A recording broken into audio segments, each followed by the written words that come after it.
Queridos amigos que acompanham o canal, claro, pessoal, que um filme que está fazendo tanto sucesso, já no seu quarto episódio, tem muito de oculto. Sabemos aí como Hollywood funciona, não é mesmo? E eles sempre dão aí pequenas, informações sobre como a Matrix funciona. Maravilha, gente. Então vejam aí o John Wick gerado pela inteligência artificial, um pouquinho diferente, do Keanu Reeves, um pouquinho mais jovem também, mas vamos lá, o que temos aí de interessante então para observar, começando pelo hotel, não é mesmo, onde tudo ocorre. Pensem aí que é um hotel que está fora, das leis de governos, tá certo? Do poder, na verdade, que a gente conhece, gente. Acho que o mais importante de John Wick é isso, né? A gente entender que tem um governo, tem uma estrutura social oficial que aparece nas mídias, que teoricamente, seguem aí as leis que nós conhecemos, a Constituição, mas é óbvio que as leis verdadeiras do mundo são outras, Os grandes players do mercado financeiro, da política, da mídia, da questão aí artística também, todos eles conhecem muito bem essas leis, essas sociedades, tá certo? Essas autoridades, pessoal? Acho que isso é o mais importante. Então vejam aí, é um hotel que simplesmente, está alheio a esse tipo de coisa. E o mais importante, quem entra nesse hotel, não pode atentar contra a vida de ninguém que está hospedado no mesmo hotel. Então é como se fosse, uma área de trégua, um armistício aí, mesmo os grandes criminosos que frequentam o lugar não podem sofrer qualquer tipo de ameaça de violência. É claro, que mesmo eles estão aí então submetidos, a esse grande poder global. Vejam como tem tudo a ver. E o mais interessante, o banco do Harry Potter, com um dragão em cima, foi o símbolo aí, porque o dragão fugiu de dentro dos cofres, tem toda uma história, mas vejam como está tudo sempre no mesmo lugar. Gente, nos filmes de Hollywood está sempre lá, aos nossos olhos, para qualquer um que quiser enxergar. Então, que figura, o prédio completamente distorcido, de tanta maldade que tem lá dentro, e aí em cima, um dragão. Fora os próprios banqueiros, que são retratados de uma forma, aliás, que já foi muito criticada pela esquerda mundial, enfim, não vou entrar nesse aspecto, por fazer referência, tá certo, a uma nacionalidade, enfim, uma cultura específica, de um povo específico, mas isso daqui eu não vou entrar de jeito nenhum, mas é impressionante a similaridade, gente, similaridade. Então, o mais importante, o mundo que conhecemos é apenas uma superfície. No fundo, tem muitos outros poderes mais importantes que, na verdade, regem esse mundo que a gente enxerga. Gente, a questão aí financeira, fundamental isso, aliás, até falei lá no portal do conhecimento original, Vejam que o John Wick, quando o bicho pega, ele sempre tem o quê? Ouro e armas. Ouro e armas. Sempre está ali dentro, do piso, na verdade. Temos outros filmes aí que mostram coisas semelhantes, que estão dentro de paredes, É uma forma muito conhecida também dos criminosos esconderem riqueza, mas o mais interessante é que nunca é nota, Nunca é nota. Porque eles sabem que as notas, as moedas fiduciárias aí, não tem valor de reserva. Oh, meu Deus, Então, um capítulo do John Wick aí, se você levar a sério, é melhor que qualquer aula de qualquer universidade nos dias de hoje. Então, isso também é muito interessante. Aliás, o hotel que a gente acabou de mostrar só aceita moedinhas de ouro. Elas já estão, inclusive, num formato específico, Tem um peso específico, porque é a medida de troca aí nesse submundo. Tá certo? Então, fiquem aí com essa informação, gente. Qual é o ativo, que tem valor real? Não à toa, então, eles se utilizam apenas dessas moedas de ouro.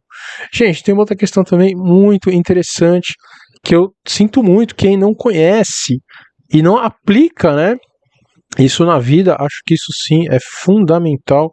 As pessoas subestimam essa questão que eu vou falar agora, que é a cor, gente. Sim, a cor, né? Se você vive num ambiente aí muito escuro, tá certo? Com cores aí depreciativas, né? Com cores sombrias, mórbidas, isso faz muito mal, pessoal, muito mal. Então, isso fica muito claro, né? Nos personagens, em eventos. Vejam aí que o William Dafoe, né, que é um amigo do John Wick, que acaba ajudando ele no primeiro filme. Na verdade, ele é mais que um amigo, né, gente? Ele é a virtude, né? Ele é a virtude, porque mesmo sendo aí um cara que faz, vocês sabem o que, de aluguel, um hitman, né? Vamos chamar assim para não causar nenhum problema aí no YouTube. Ele é um hitman, né? Ele é o cara que ele é pago para tirar ali a vida das outras pessoas e mesmo assim ele fica ao lado do amigo dele. Então vejam um roupão dentro aí do quarto dele, da sala dele, tá certo? A sala extremamente escura, mas ele está com um roupão dourado, porque mesmo estando no meio do lixo, né, das trevas, ele mantém o espírito amigo, né, o espírito leal, o espírito fiel, muito interessante. E nas cenas abaixo a mesma coisa, dourado, né, o cachorrinho aí que traz de volta a esperança do John Wick, mesmo após a esposa dele falecer. Então isso tudo é muito interessante. Não apenas o lado do bem, né, mas o lado do mal idem. Vejam aí que o vermelho e o azul, eles sempre estão nas cenas de muita ação, tá certo? O vermelho sempre é mais uma questão de caráter, então personagens ruins, né, estão de vermelho, mas ambientes de muito confronto estão em azul. Isso daí é muito interessante, gente. Vamos ver mais, né, referências sobre isso, mas antes não se esqueçam de entrar ali no nosso canalzinho do Telegram e aqui no YouTube, gente. Muitas pessoas vêm lá do Portal do Conhecimento, se esquecem, né, de se inscrever, então se inscrevam, curtam, comentem, isso nos faz muito bem. Twitter e Instagram também, né, o dia inteiro postando coisas ali de primeira. Olhem só, né, estamos falando do Neo, do Neo, né, gente? Então, essa questão das cores foi muito abordada também no Matrix. Vejam aí que, inclusive, os níveis da Matrix, né, tem cores diferentes. Então, o primeiro nível é aquele nível mais verde, né, verde escuro, bem escuro, que é essa imagem aqui de baixo. E aí, à medida que ele vai escalando na Matrix, você tem aí um ambiente também dourado, né? O último nível conhecido pelo filme é exatamente o nível dourado. E ainda tem pessoas, né, que acham, mesmo depois de tantos anos depois, que o mundo dourado ainda é o mundo real, gente. Não é, né? Não é. O mundo real, ele não é apresentado. Tudo que se vê nos filmes do Matrix são, né, realidades aí digitais. A gente não tem nenhuma noção do que seria o mundo real no Matrix. Se você nunca pensou nisso, né, está sendo aí um impacto em você, bem-vindo à Matrix. Brincadeira, né, gente? Mas é óbvio, o Neo sendo aí, né, um programa, ele jamais teria ação, né, no mundo real. No mundo real, você não tem como trazer, né, um personagem fictício para o mundo real, a não ser que fosse um robô, alguma coisa assim, o que não é o caso, né? Então, essa questão também de cores dentro da Matrix era fundamental. Tá certo? Pessoal, sem dúvida, né? A questão mais importante aí de tudo é então essa organização mundial que manda ver verdadeiramente no mundo. Será que manda só no submundo, gente? Né? Será que manda aí também nos bancos, na política? Óbvio que isso não fica claro, né? A gente só conhece aí o mundo criminoso mesmo no John Wick, que aliás o Wick também é o amaldiçoado, né? Em inglês aí, então é o João amaldiçoado, alguma coisa assim. Mas sem dúvida essa questão então do poder acima de todos, mundial, que se você pisar fora da linha tá apagado, é o mais importante de tudo. E o mais interessante, né, gente, até dentro disso, é a questão que o Elder, né, o cara ali mais velho, que seria o olho da pirâmide, é um árabe, né, que está no meio do deserto.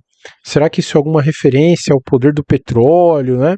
É difícil de dizer. Eu, né, ousaria dizer que o grande olho da pirâmide seria aí, ou teria, né, origens europeias. Vejam que o mundo inteiro fala a língua dos anglo-saxões, tá certo? Então é inegável a forma que eles dominaram tudo, né? Eu acho que isso daí fica bem claro quando a gente analisa o mundo de uma forma fria, tá certo? Então esse aí seria o top, né? O cara que tem a palavra capaz de subjugar outros contratos, né? É capaz aí de realmente mandar no sistema, na organização, the table, né? A mesa aí, como é descrito no filme. Isso, sem dúvida, é a parte mais interessante. E os personagens, né, gente? Os diversos personagens aí, né, de toda a saga. Eu não assisti o quarto ainda, tá, pessoal? Estou falando só até o terceiro e já temos aí, né, informações suficientes para entender todo esse jogo. Os personagens são incríveis, né? E parece que eles têm como único propósito reforçar o poder, então, dessa organização chamada The Table, né? A mesa, que também você pode pensar em várias outras possibilidades para esse nome, né? A mesa da tábua redonda, né? Vixe, isso aí tem infinitas interpretações, mas eu trouxe essas imagens aqui para a gente entender como realmente o mundo funciona, né? E isso não é uma ficção, então vejam que tem sim um sistema, e olhem também isso muito interessante. Falamos da questão do dinheiro, como não é confiável, e essa organização que manda em tudo, ela não tem computadores, gente, né? Ela não tem nada registrado, ela faz tudo da forma antiga, com fios telefônicos, com arquivos de papel, né? Quando você tem um contrato novo ou o fim de um contrato, é tudo manuscrito. Ninguém coloca nada em mídias digitais, gente. Isso é muito importante, tá certo? É óbvio, né, que os segredos do mundo não estão, gente, em livros, não estão em mídias digitais, né? Está tudo na cabeça das pessoas, tá certo? Então, muito interessante. Tem essa questão da biblioteca também, que é um lugar 100% seguro, tá certo? Isso daí está acima também dos contratos, então se você vai lá e você guarda uma coisa, né, você pode ter certeza que quando você precisar ela vai estar lá, mesmo você tendo já sido cancelado, né, do organismo aí, chamado, né, The Table, você ainda tem o seu ativo lá, cara. Se você guardou, aquilo é a confiança, tá certo? Ninguém passa perna, né, nessa organização, porque sabe que se passar, já era. Muito bom. Essa daqui também da esquerda, né, é aquela, como se fosse uma matriarca ali de uma outra organização também, e enfim, tem vários contratos, né, ela é muito respeitada, ela chega também a ser castigada, né, pela grande organização, e essa outra moça aqui é incrível, porque ela é a juíza, exatamente, né, o poder judiciário, né, dessa grande organização, e ela vai lá, ela vistoria, né, ela calcula as penas então das pessoas. Quem anda fora da linha, meu amigo, tá perdido, né? Nesse mundo, pessoal, não tem lacração, não tem direitos humanos, não tem nada disso, porque a coisa tem que funcionar, tá certo? Quem manda aí no mundo sabe muito bem, né, que se você coloca essas coisas em uma porta pela outra, sai tudo que funciona, né? Sai tudo que é combinado, né? Então, quando você começa a colocar poréns dentro do que é justo e belo, meu amigo, acabou. Simplesmente não tem volta. Maravilha, pessoal, gente. Então é isso. Olha, é um filme aí, são filmes, né, que eu realmente recomendo. Tô para ver o quarto aí. Dizem que depois do quarto não tem ainda informações, né, mas eu não tenho a menor dúvida que dentro da cabeça do Keanu Reeves, que é um cara extremamente ligado também, óbvio, né, às seitas, às sociedades secretas, porque um cara que não tivesse ligado a essas coisas jamais progrediria tanto em Hollywood. Imaginem aí, em um período, né, que os filmes de ação caíram em desgraça total devido exatamente aos filmes de heróis da Marvel, da DC, e mesmo assim ele vai lá, ele consegue empacar, né, filmes aí tão bons. Tá certo, gente? Então não deixem de assistir. Estarei ansioso pelo 4, se tivermos mais novidades, né, mais questões aí ocultas, eu trarei aqui para vocês também. Não se esqueçam de comentar, curtir, compartilhar, né, para quem gosta aí do filme. Que todos tenham um excelente dia, um grande abraço!